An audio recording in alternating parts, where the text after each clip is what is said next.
बिस्मिल्लाहिर्रहमानिर्रहीम। सऊदी अरब जो कि एक बहुत ज़्यादा रिजिड पसंद या एक मजहबी लिहाज से बड़े ही सख्त मुल्क के तौर पर पहचाना जाता था, वो आज दुनिया का सबसे ज़्यादा जिद्दत पसंद या एक मॉडर्न मुल्क के तौर पर उभर के सामने आ रहा है। Under the command of Mohammed bin Salman, जो शहज़ादा या वली अहद है या आने वाले वक्त में जो सऊदी अरब का बादशाह बनेगा। तो सऊदी अरब जो 1934 में बेसिकली आज़ाद हुआ था सल्तनत उस्मानिया से, इसने अलहदगी इख्तियार की थी।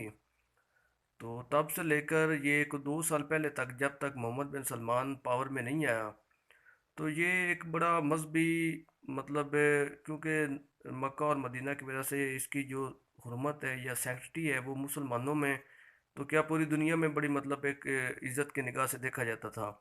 लेकिन उसके साथ साथ सऊदी अरब में अपनी पॉलिसियों की वजह से ना बड़ा सख्त गीत था, मतलब ये अपनी सख्ती की वजह से, क्योंकि मजहबी रुझान की वजह से ये इतना फॉरवर्ड या इतना मॉडर्न नहीं था, कंजर्वेटिव कंट्री के तौर पे पहचाना जाता था। तो अभी हाल ही में सऊदी अरब में बहुत सारी चेंजेस आई हैं। मोहम्मद बिन सलमान ने सऊदी अरब का जो पूरा पैराडाइम है वो चेंज करके रख दिया या पूरा शिफ्ट कर दिया है। जो सबसे पहली इस चेंज या सबसे जो बड़ी आप चेंज कह सकते हैं, वो सऊदी अरब की जो अमेरिका से दूरी है और चाइना के करीब होना है। हाल ही में सऊदी अरब ने पूरी तौर पर जनाब अमेरिका से पैराडाइम शिफ्ट करके चाइना के साथ अपना अलायंस बना लिया है। तो ये बहुत बड़ी डेवलपमेंट है। अमेरिका के साथ इनका जो सिक्योरिटी एक मुआहदा था कि अमेरिका सऊदी अरब की सिक्योरिटी, जो सऊदी अरब की सिक्योरिटी थी वो अमेरिका के हवाले थी। तो उसमें बहुत बड़ी एक ये सर्द मोरी, जो जब से ये जो बाइडन अमेरिका का सदर आया है, बहुत बहुत बड़ी इसमें सर्द मोरी आई है इनके तल्लुकात में। क्योंकि आप जानते हैं कि कुछ अर्सा पहले जमाल खशोगी, जो कि सऊदी अरब का एक सहाफ़ी था, जो कि टर्की के एक सफारत खाने में कत्ल हो गया था। तो तब से लेके अब तक जिसके इल्ज़ाम अमेरिका सरासर वो MBS पे लगाता है, मोहम्मद बिन सलमान पे, तो तब से लेके एक उधर इनका मुकदमा भी इसके खिलाफ सऊदी अपना अमेरिका ने USA में मोहम्मद बिन सलमान के पर ना मुकदमा भी उधर दर्ज करवाया हुआ है। तो तब से लेके अब तक, तो उसके बाद से सऊदी अरब और अमेरिका के तल्लुकात कोई इतने अच्छे नहीं रहे। तो जो है ना, अमेरिका का सदर उसने ये धमकी भी दी थी कि सऊदी अरब जो है ना अपने इंसानी हकूक़ के हवाले से अपनी जो ट्रेडिशन है या अपना जो रिकॉर्ड है वो दुरुस्त करे। तो मोहम्मद बिन सलमान को अल्टीमेटली उसने ना अल्टीमेटम दिया था। तो तब से लेकर अब तक ना सऊदी अरब ने अपना जो पैराडाइम है वो चाइना की तरफ शिफ्ट कर लिया। ये बहुत बड़ी डेवलपमेंट है। तो उसके बाद सऊदी अरब ने बड़ी जल्दी जो, तो चूँकि आपको पता है कि ओपेक जो कि ऑयल पेट्रोल एक्सपोर्ट कंट्री एक तंजीम है, उसमें सऊदी अरब सबसे बड़ा एक्सपोर्टर है ऑयल का पूरी दुनिया में। तो उसने अपनी जो डिपेंडेंस है तेल पे वो क्योंकि तेल के बारे में आपको कोई हतमी राय तो दे नहीं सकती, ये ज़मीन से निकलता है, वो किसी टाइम भी ख़त्म हो सकता है। तो सऊदी अरब ने बतौर रेमेडी या बैकअप के तौर पर उसने अपने आप को सेहत की तरफ बहुत जल्दी या रैपिडली उसने अपना शिफ्ट कर दिया है। उस सिलसिले में एक न्योम सिटी उधर सऊदी अरब में बन रहा है, जो कि बहुत बड़ा है। वो सिटी की खसूसियात ये है कि हर चीज़ आपको विद इन मिनट प्रोवाइड की जाएगी उधर। ये उड़ने वाली जो टैक्सीज आपको अवेलेबल हैं, और वो एक ऐसा शहर है कि जो कई किलोमीटर तक एक सड़क के इर्द गिर्द होगा। आप चंद मिनट के फासले से हर चीज़ आपको अवेलेबल हो जाएगी।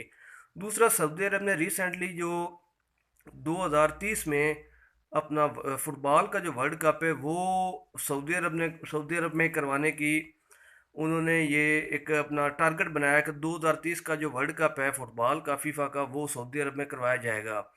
तो अभी हाल ही में एशिया कप जो कि इंडिया में होना था फुटबॉल का, वो चूंकि इंफ्रास्ट्रक्चर ना होने की वजह से सऊदी अरब मुंतकिल हो गया है। तो एक तो ये उनको मौका मिल गया कि वर्ल्ड कप से पहले ये एक अपना मश्क के तौर पर एशिया कप करवाएगा, या एक उनकी रिहर्सल हो जाएगी।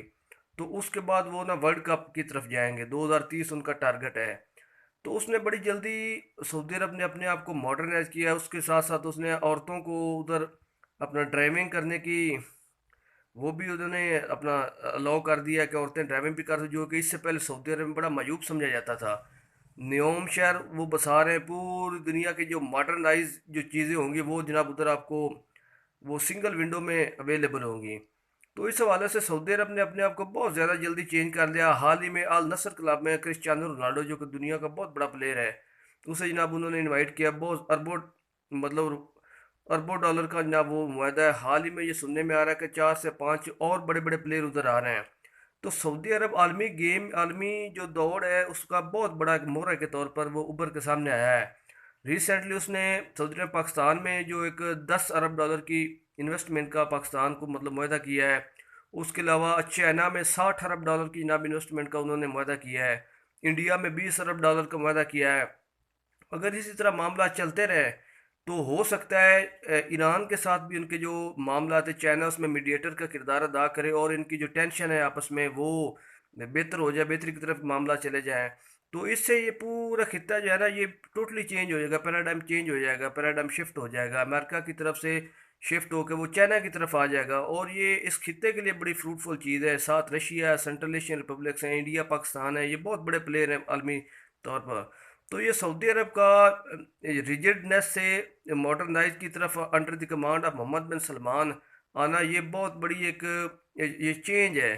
पूरे ये खित्ते के लिए एक चेंज है, ख़ुद सऊदी अरब के लिए चेंज है, क्योंकि बादशाही निज़ाम है, इसके अंदर बगावत के बहुत सारे चांसेस रहते हैं। आपके सामने पहले ये अरब स्प्रिंग के नाम से कई ऐसे मुल्क है, लिबिया है, उसमें त्यूनस है, उसमें मिस्र है, शाम है, इनमें बादशाही सिस्टम था जो कि बगावत के नतीजे में, अरब स्प्रिंग के नतीजे में वो सारी बादशाहतें टूट गई हैं।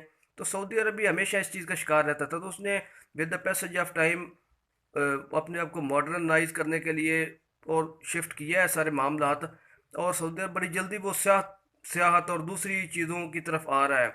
आपको पता है सऊदी अरब दुनिया का 5वां बड़ा मुल्क है जो वीट जो गंदम एक्सपोर्ट करता है। इमेजिन करें। और उनका तरीका ये है कि दूसरे मुल्कों में वो ज़मीन लीज पर लेता है और उसे जनाब वहाँ पर ज़राअत का